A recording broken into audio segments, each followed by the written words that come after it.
start recording now. A couple of reminders, speaking of the paper and the wrapping up of the semester. The paper for this class is due on Monday, May 3rd, by 5 p.m. And as you can see in the instructions, please send this in a Word format straight to my email. So again, the reason I want this in Word format, not PDF or anything like that, is because I'm going to enter some comments so that you can have some feedback backing up my decision to grade your exam. I'm sorry, your paper. The second reminder is that the midterm number 2, the second midterm, is coming up a week from today. So Wednesday, May 5th at 2 p.m., we are going to have the second midterm. And, you know, the format is going to be the same. 2 sections. The first section is this short answer type, I'm sorry, the definition-based type of questions. And the second one is the short answer type of question. So same structure, don't expect any surprises, you know the material. So this second midterm is going to comprise whatever we left on the first one, and I believe it starts with the conversation on the new left in Latin America, so you can check your syllabus. From then all the way until, well, Monday, which is going to be the last section, the last session where we are going to be covering some material. And finally, the final exam. Man, the semester went by so quickly, I cannot believe it. But anyway, the final exam is coming up on Wednesday, May 12th. So we're talking about two Wednesdays from today, 2 weeks from today exactly. You can see the basic information on the syllabus as well, you know, from 3:30 to 5:30 on that day. At this point, I don't have any idea really yet, you know, how many questions or anything like that, but it's comprehensive. I think it's going to be the same structure. First section, definition based, second section, short answer type of questions, but this is comprehensive. So everything is fair game. The other thing I want to mention is that I know some of you are watching the videos, but some of you perhaps are not. Remember, in every section where there is material, reading material, there is also some videos that you may want to watch if you haven't. Obviously, you're also supposed to be reading all these PDF documents, not only my notes, which again, they are a summary of the notes, but I think it's important for you to get you know, deeper into the material. Anyway, questions or comments about upcoming dates, about the paper, about the exams, anything? Yeah, Professor, I had one quick question I forgot to get to. In regards to formatting, you know, there's no certain, you know, like MLA format, you know, APA format, and in regards to citations, you want us to cite all of the sources, correct, that we have our information from on the bottom? Yes, you can use any type of citation that you want, as long as you are consistent and as long as you cite them all. So no requirement as to the specific way of doing it. Just do it consistently. Yeah. And no double spaced, right? It doesn't matter. It doesn't matter. You know, in this book, I am not going to be printing the papers, so it's going to be all electronic. So, you know, you can use any spacing that you want. Yeah. Awesome. Yeah, just wanted to make sure. Yeah, and you know, when we are face to face, that's an issue, but right now, not a problem. So anything else, guys?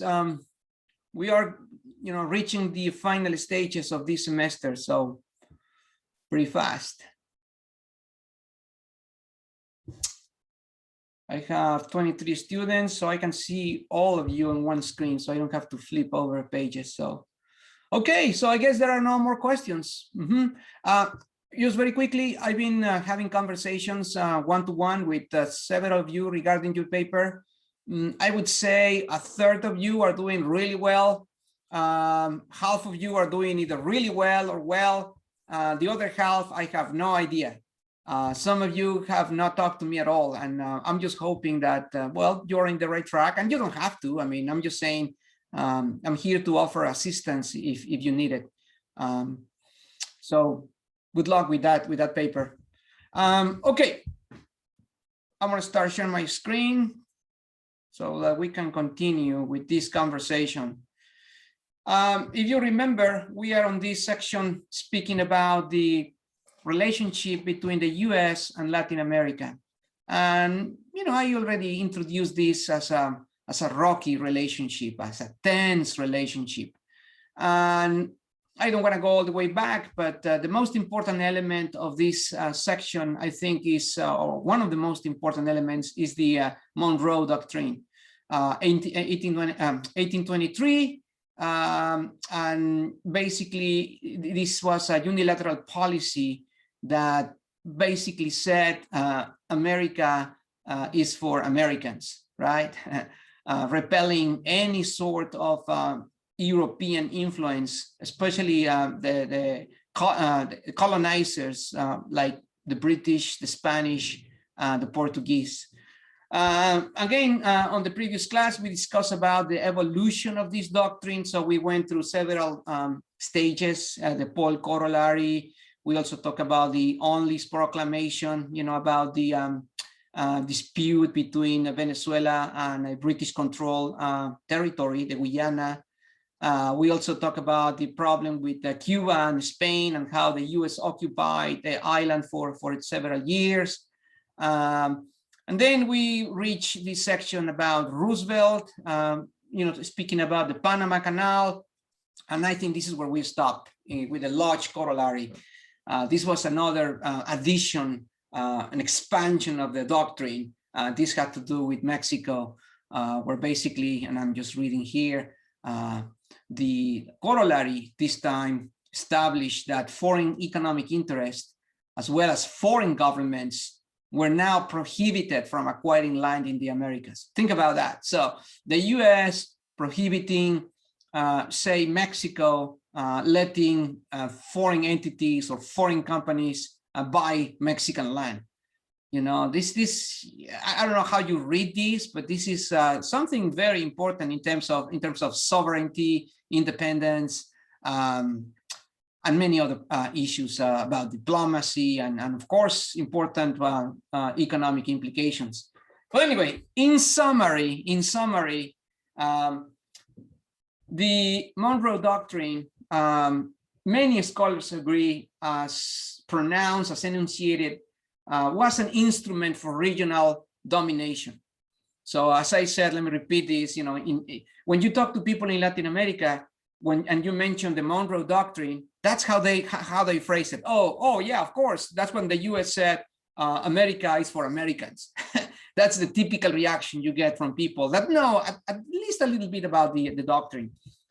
But anyway, was a policy vehicle against competing imperial powers. Of course, the US start concerned about Germany in Europe, Japan in Asia, and of course the US saw itself as the powerful force, the dominant force in Latin America. And of course, this was also an instrument to rationalize, to facilitate either the actual or just the threat of military intervention when needed, right?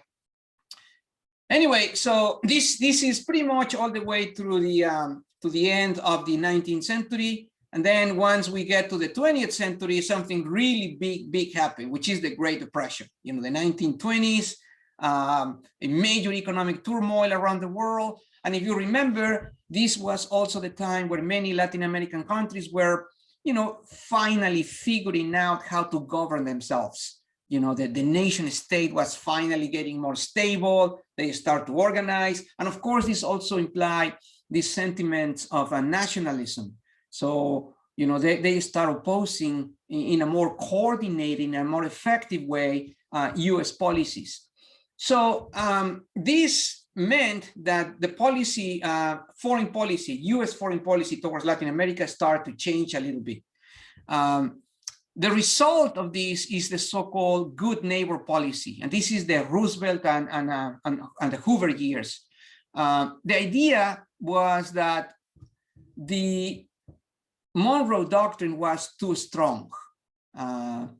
at least as perceived by Latin American people, and they start opposing and they start, repelling this. So the good neighbor policy kind of took these statements a notch or two down, right? So the idea was to soften the doctrine.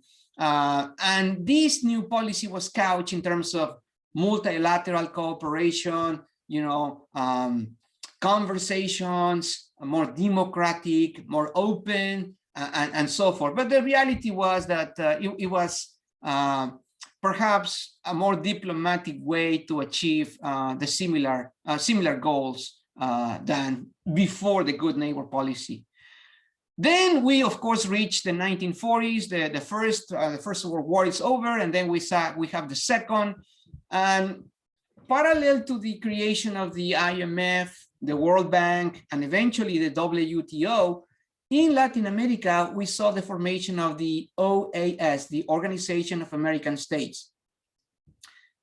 This was a very important event because the creation of this organization allowed the US to create the diplomatic spaces to have a mechanism to rubber stamp decisions about foreign policy in Latin America. So the idea of the Organization of American States is like a club of all North, Central, and South American countries belong to this OAS, well, with the exception of Cuba. But anyway, everybody else is welcome, right? And everybody has a voice, and everybody is going to be heard. And the idea is to coordinate, to collaborate, to cooperate, and all that. But similar to the World Bank and the IMF, the most powerful entity heading the organization is the US, right? So they use this as an instrument again to penetrate in the politics and the economic spheres of Latin America. This is kind of an interesting story. I don't know how many of you know this, but during these years, I'm talking about the 1940s and 1950s, many US oil companies start making huge investments in Venezuela when, of course, oil was, well, it's still seen as, the black gold, but at the time it was even more important. The point is that the part of the story I want to share with you is that when I live in Venezuela, I was very surprised by the fact that people in Venezuela, in many communities, on Saturdays, they have garage sales or yard sales, something like, very similar to what we have here in the US. And I said, how is that possible? Where did they learn this? And well, they said that we have so many people from the US coming during those years in the 1940s, the 1950s, and even the 1960s, that they brought with them many of the cultural elements and costumes and traditions. One of them was the garage sale on Saturday. So even to today, well, I don't know about right now, but when I live in Venezuela in 1999, 2000, they were having garage sales, which was kind of interesting. Anyway, during JFK, there is another transformation of this policy. This is now called the Alliance for Progress. So now, think about this. Every new president has to come up with a new way, a new name, a new apparatus, a new structure, a new framework to achieve the goals that they want to achieve in terms of extracting resources and continue the influence in Latin America. In this case, it's called the Alliance for Progress. Another time, the most important enemy was communism, because remember, we are just in the middle of the Cold War against the Soviets. So this is the time of the Bay of Pigs. You have seen these movies on TV. But the point is that anti-communism became the center, the focus of the US Latin American relationships. And the Alliance for Progress, many people in political economy qualify this as, it was not so much an alliance for progress, it was more an alliance to prevent revolutionary movements in Latin America. because the communists were coming hard. They were in Nicaragua, some places in Bolivia, to some extent in Mexico, and obviously, other countries. Did I mention Cuba? I don't remember if I mentioned Cuba, but Cuba, obviously, right? So during this time, during the Alliance for Progress time, there was a significant amount of policies, and some of them were secret, some, CIA secret, and some of them were more open. But the point is that they had to keep controlling the region. And this implied situations in Panama, in Chile, Nicaragua, Guatemala. One of the most significant, this is a bit after, this is now the 80s, we are post JFK. One of the most significant examples of this, because Bill Clinton ordered the declassification of these top secret documents, is the so-called Iran-Contra scandal. I don't know how many of you are familiar with this, but let me play a very quick clip so that you have an idea of what this is about, because again, here in this class, I just want to give you a flavor. I don't want to get too deep into this, so we can spend weeks and weeks examining all these materials, because after that I want to talk briefly about the Operation Condor, which is one of the clearest examples of human rights violations in Latin America, backed up by us, the US, as a matter of foreign policy. But anyway, let me start with the video. It's 4 minutes long, almost 5 minutes long, so it's not bad. But I think it's going to give you a good idea of what I'm talking about here. So here I go. Share screen. This. Share sound. There we go. Let's hope the sound works fine. It was one of America's most notorious presidential scandals that almost cost Ronald Reagan his presidency. The Iran-Contra affair.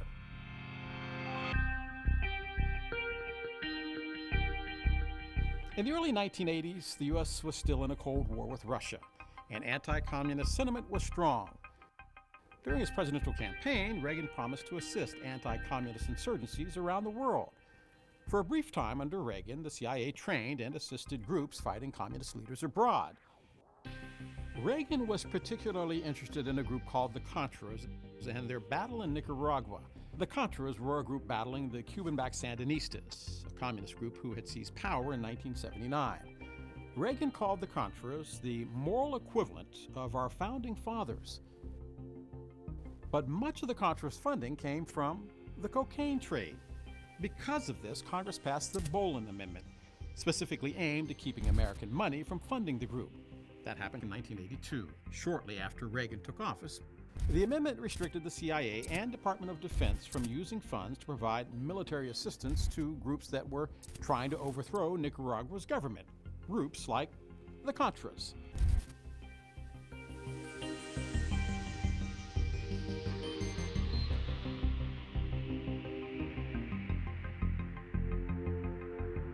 This didn't stop Reagan. The president told his national security advisor, Robert McFarlane, to help the Contras anyway, regardless of the cost. McFarlane found opportunity in Iran.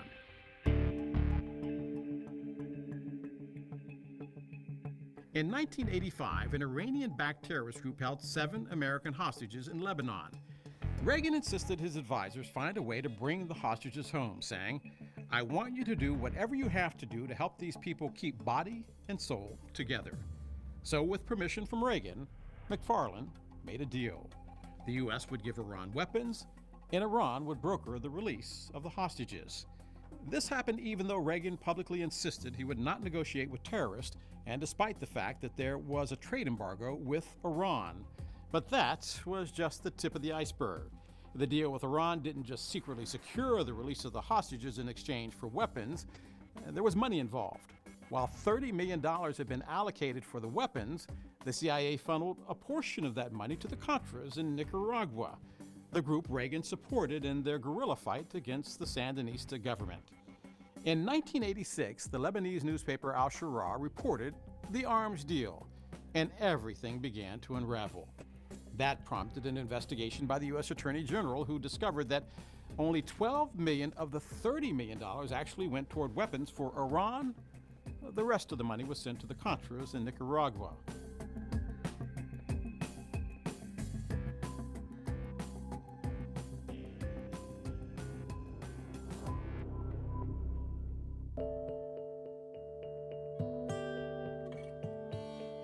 The revelations were explosive. Reagan denied the allegations that he had negotiated with terrorists, but Lieutenant Colonel Oliver North came forward and acknowledged that he diverted funds to the Contras. North also said Reagan knew about it. North's testimony would inspire the press and Congress to launch investigations against Reagan for the rest of his presidency. Texas Senator John Tower led the investigation into the scandal. The Tower Commission determined it was Reagan's lack of oversight that allowed Iran-Contra to happen, but did not implicate Reagan directly. It wasn't until another congressional investigation in 1987 that Reagan finally testified. On May 5th, 1987, joint hearings were televised investigating the covert arms deal with Iran and the assistance to Nicaragua. The hearings would go on for 41 days. Reagan was never charged, but McFarlane, Oliver North, 4 CIA officers, 5 government contractors, and Reagan's national security advisor, John Poindexter, were all found guilty. Yet, speculation about Reagan's involvement lingered on. Press investigations would go on for years to follow. While Reagan's image suffered a bit, he still left office with one of the highest approval ratings of any president in U.S. history. So anyway, this particular situation is kind of close to me because in 2004, I traveled to Nicaragua, and I was traveling with a group of professors, people from history in Harvard, and I was the only economist, but there were people in anthropology, sociology, and anyway, very smart people, smarter than I was. Anyway, the point is that we had one of the most emotional conferences I have ever seen in my life, guys. So get this. Well, we are in Managua, the capital of Nicaragua. And at the table, for the very first time, we witnessed the presence of both the general team, the team of generals on the Contra side, and the team of generals on the Sandinista side, entered the room, and they sat at the same table for a conversation about the Sandinista revolution that took place 20 years ago, right? So, I mean, everybody was like shocked. What's going on? Are they going to shoot each other? What's going to happen here, right? So it was emotional because what happened was the opposite. First of all, they referred to each other with the utmost respect. Yes, general, no general. They didn't talk to each other by using their first name. It was, respect. The second thing that happened is when they started telling the story of how the war ended. This is what basically they said. Look, at some point we were in the middle of the field shooting at each other, and we realized, wait a minute, the US is dropping weapons from helicopters supporting the Contras. And on the other side of Nicaragua, there was the Soviet helicopters dropping weapons to the Sandinistas, right? And using the weapons supplied by these foreign entities that they didn't even touch Nicaraguan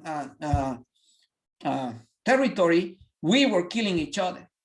When we realized that, it's like, what are we doing? What's happening? And, the conversation went on, and they start talking about how, now the second generation, the children of generals, daughters and sons are now marrying each other and all that. So it was a very interesting thing to witness because, I was in the presence of many of these generals that fought the revolution, the Sandinista revolution in the 80s. And, listening to them was, very touching because, normally you read this stuff in a paper, you go to the movies, or like now, right? You saw a documentary online on YouTube or whatever, but I was right there. And that was quite an experience. It was interesting. Anyway, questions, comments, reactions to this video. I don't know how many of you knew about the Iran-Contra scandal.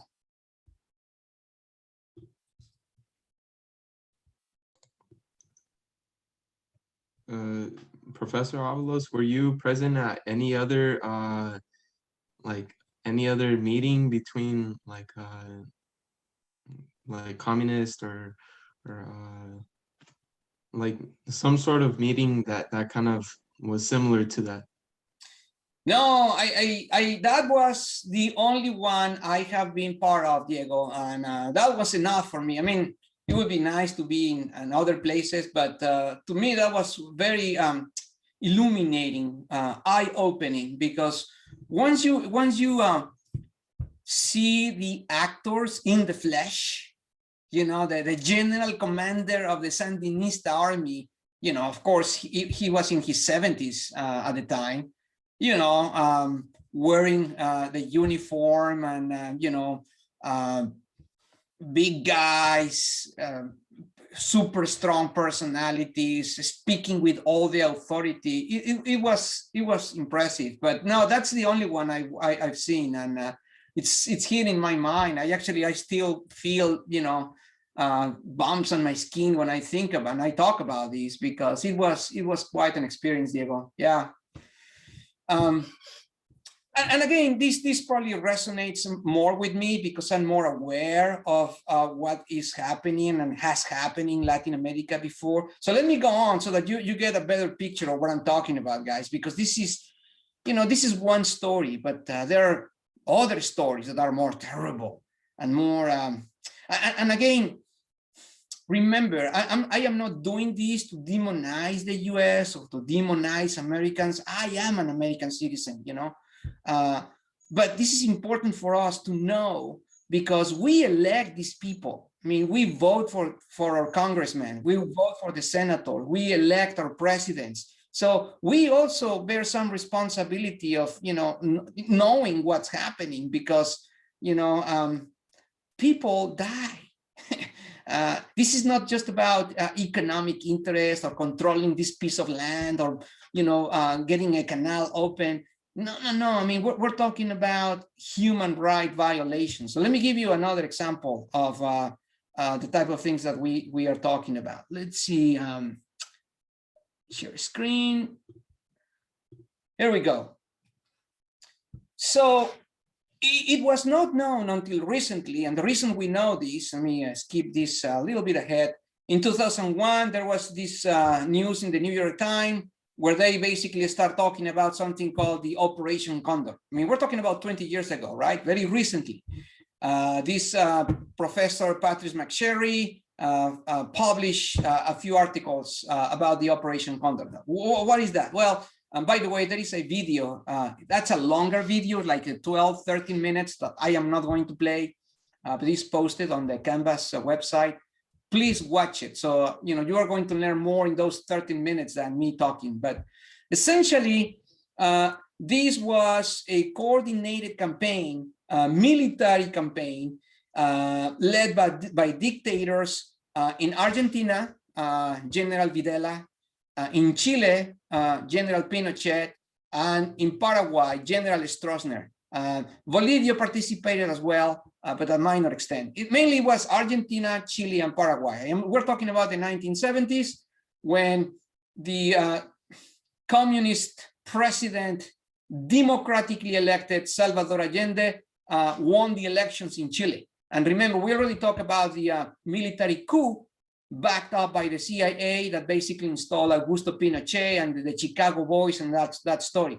But that military coup was part of a bigger movement, the Operation Condor, that essentially was targeting leftist guerrilla terrorists, but also political opponents, family that, you know, was not in line with the ideology of the military juntas that took power and they became dictators, and many other innocent people. So I was thinking about the question of Diego, and let me try to remember this. But anyway, I think it was 2005, 2006. I was in Santiago de Chile, in the capital of Chile, and when Pinochet knew that his days were over, he destroyed all the torture and the, well, they didn't call them concentration camps, but they were similar to the Jews in Germany, in Europe. They were concentration camps, but they were torture camps. So he destroyed most of them. He didn't have enough time to destroy 2 of them. So that was another emotional time for me, very touching experience when they took me with another group of professors in a different trip to one of the surviving torture camps during the Pinochet era. And Mr. Matos, a person from Chile that was living in San Francisco at the time, was our tour guide. And I couldn't quite understand why, but his hands were all like crooked like this, like severe arthritis. But he was in his 50s, mid 50s, so arthritis was kind of weird, right? Like too young. Anyway, during the tour, he revealed that he had been captive and he had been tortured himself in the torture camp that he was giving us a tour at. It was like, no way. So he was explaining to us, the Brazilian torture, all these different techniques. Anyway, the point is that Operation Condor did this in Argentina, Chile, and Paraguay. The dictatorship in Argentina is brutal as well. Even today, there is a group of ladies called Madres de Mayo, the Mothers of May, that they are looking for their children because when the military took over, they basically, kidnapped and raped many ladies, and the babies were kept by them. So now the grandmothers really are searching for their children. Anyway, I can go on and on with terrible stories, but this is not the place to do that. The point is that we didn't know all of this had been happening with the assistance of the US as a matter of foreign policy, because it was in the best interest of our country to protect the region against Soviet and communist ideologies. One of the main actors during this time is Henry Kissinger. He's still alive. I believe he's like 97, 98 years old. But he was one of the main actors behind this operation. All of this now can be seen. Remember the National Security Archive I mentioned? There is a link on the website. You can just type and search for Operation Condor or Henry Kissinger or something like that, and it's going to pop up a lot of declassified documents. There is a lot of names that are blacked out, including Kissinger himself, because he's still alive.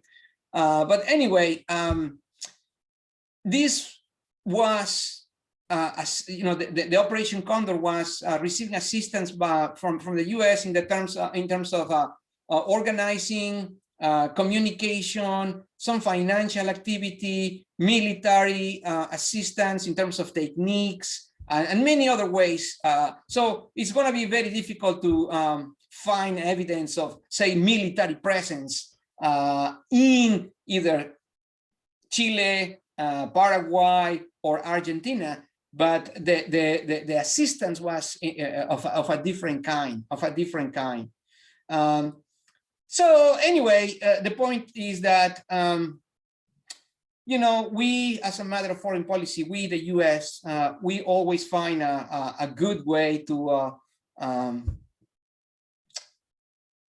make very difficult for many countries throughout history to govern themselves.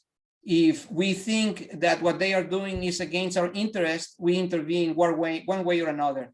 Sometimes it's diplomatically. If that doesn't work, we go for the economic tools. We impose embargoes or impose tariffs. If that doesn't work, well, we always have the military, which is the most powerful in the world, right?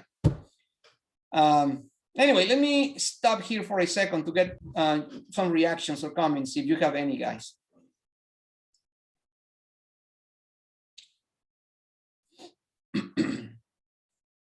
Now, remember, part of this section of the class is instruction for us, understanding of what we have been doing and why, but it's also very important, guys, for you to understand that this at least partially explain, and I already mentioned this argument before, partially explains this attitude among many Latin American people towards the US.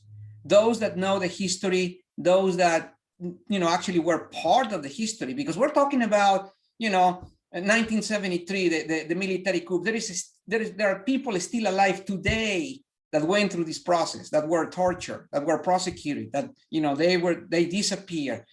In Argentina, the same thing. In Nicaragua, the same thing. In many countries. So there are people today alive in important positions, whether it's government or private enterprise, that know what happened, that they are aware of this, U.S. foreign policy. And this is partially, again, where this antagonistic, lack of trust type of attitude in many Latin American people today in 2021. So this is why when you see people protesting on the streets, or you see people against certain ideas or principles or policies, that's where at least some of them partially come from. And this is why they keep using these icons, Che Guevara, for example, this very famous picture, or Allende in Chile is a major figure even today, Perón in Argentina.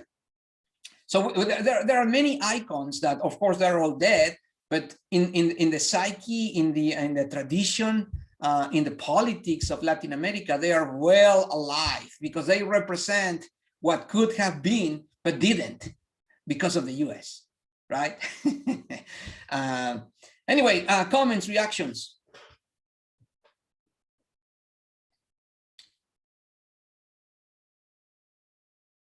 Nothing, guys? I don't know if you are listening to me or you are watching something else. I hope you are listening, but anyway, there is no way for me to check. This is why sometimes I don't like the online system. In a face-to-face, well, we both are there and it's easy. It's easier. Anyway, Cody, you have your hand up. Please go ahead. Yeah, so that's sort of a anti-US sentiment that's held in Latin America. Does it go the other way as well towards Russia and China, considering they're the other side of this sort of puppeteer game, I guess, that the world superpowers play? Or is it more directed to the US because of the sort of geopolitical factors? Well, that's a good question, Cody. In general, most of these sentiments are against the US. And some people with, I would say, leftist tendencies, somewhat nostalgically, actually crave more attention from other powers like China or Russia or even North Korea. For example, I know some of you are working on Venezuela for your papers. The Russians actually help Venezuela quite a bit. Vladimir Putin himself, but also they receive some assistance from China. So it depends on who you talk to, because those people that crave this attention, that are actually seeking the assistance of these countries, are on the leftist camp. But if you talk to people that are on the other side of the political spectrum, they actually see the Chinese of the Soviet influence with significant amount of distrust. Significant amount of distrust. Let me give you a quick current example. The Soviets developed a vaccine, and the Chinese did too.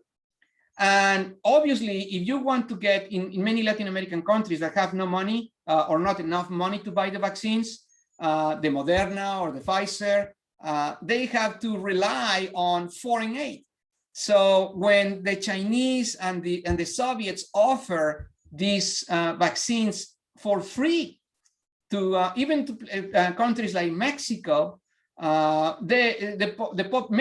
big segment of the population said, no way, this is so suspicious. No way, already there is some sort of mistrust about the vaccines in general, whether they are Russian or American, but when you put on top of that the Soviet Chinese aura, many people in Mexico and Latin America, they are rejecting this because they feel that this could be, again, a mechanism of control. They're going to be injecting you with something that we don't know what's going to happen, that type of thing, So there is a segment within the Latin America population that actually also sees with some distrust or mistrust other powers, not just the US. Let me see, there is a question in the chat. Let me see, Dylan.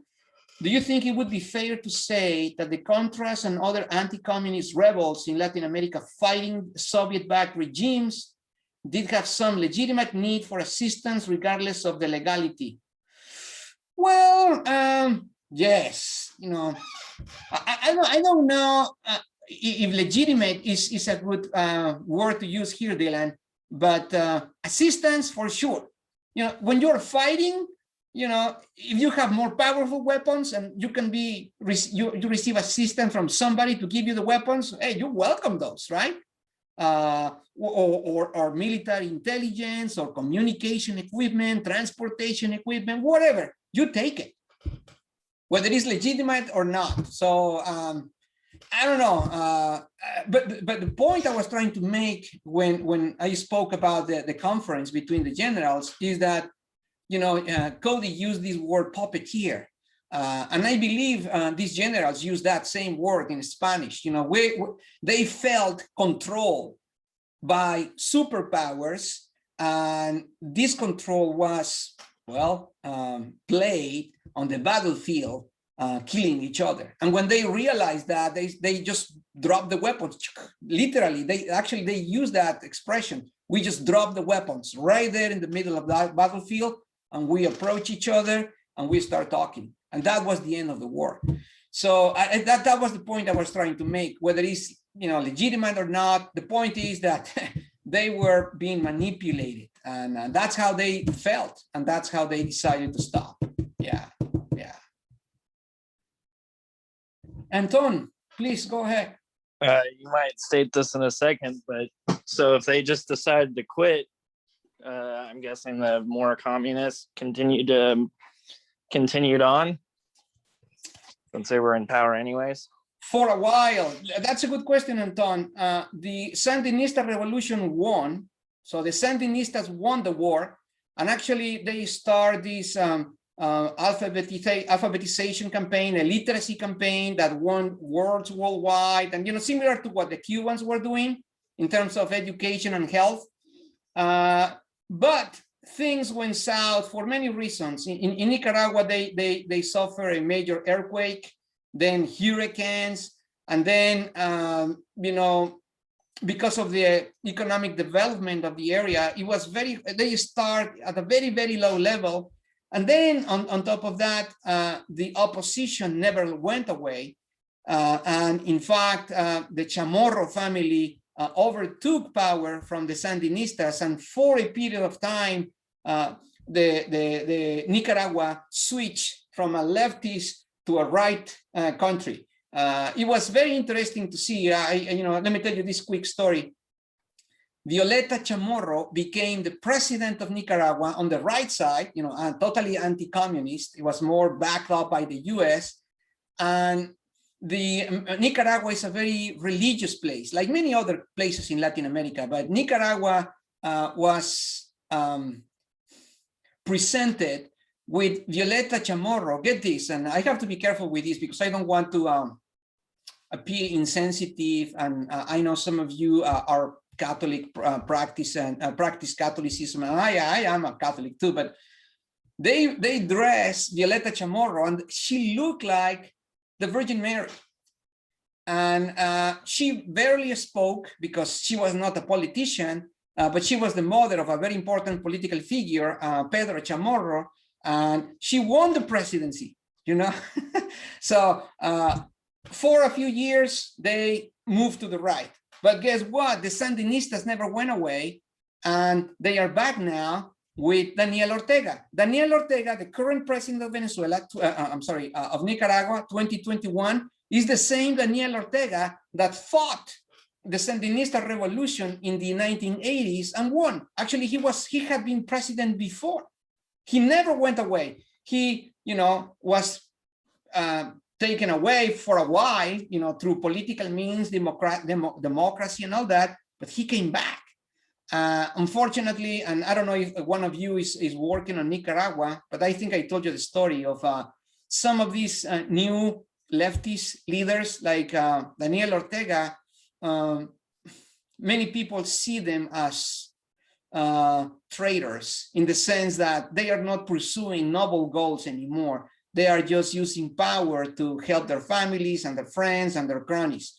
Like Daniel Ortega, if you go to Managua, I think I told you the story of the cab, right? He was driving me around and I saw this that looked like a castle with that 8-foot tall walls. And I said, what is this? And I said, you're kidding, right? You're not from here. No, well, this is the house of our president. What do you mean? Yeah, it goes on and on and on. Golf course, discotheque, there is swimming pools, house guests, all of these things inside this complex. So when you think about a leader of the new left enriching himself like that, and you see the rest of the population, I mean, I can show you pictures of Nicaragua. The main cathedral, the cathedral itself is not being used today because of the earthquake of the 1980s. More than 20 years later, they haven't found the money to rebuild the cathedral and the cathedral and the National Palace, which are on the same square, which is like unbelievable, right? Unbelievable. So anyway, I'm out of time, guys. I wish I could talk to you more about this, but if you want, you can always find me during office hours, or we can talk about that later. But anyway, I am going to stop here now, just to respect the time of everybody. I will keep this conversation going on the recorded version, and I will see you live on Monday again for the last lecture before Wednesday, which is the second midterm. All right. So I am going to stop recording now.